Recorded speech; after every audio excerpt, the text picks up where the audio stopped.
نگراں وزیر خزانہ شمشاد اختر نے قائمہ کمیٹی خزانہ کے اجلاس میں دیا بیان پر وضاحت جاری کر دی ہے۔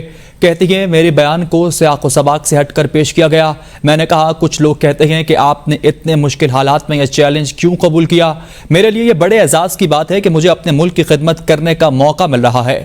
میں اپنی پوری کاوشوں سے اپنے ملک کی خدمت یوں ہی جاری رکھوں گی۔ آج کی Senate standing committee on finance کی بریفنگ کے دوران میرے ایک ہلکے سے بیان کو مس انٹرپریٹ کیا جا رہا ہے۔ میں آپ کو بتانا چاہتی ہوں کہ میں نے کہا تھا کہ کچھ لوگ مجھے کہتے ہیں کہ آپ نے اتنے مشکل حالات میں یہ چیلنج کیوں قبول کیا۔ میرے لیے یہ بہت بڑے اعزاز کی بات ہے کہ مجھے اپنے ملک کی خدمت کرنے کا موقع مل رہا ہے اور میں اپنی پوری کاوشوں سے اپنے ملک کی خدمت کروں گی۔ آپ کا بہت شکریہ۔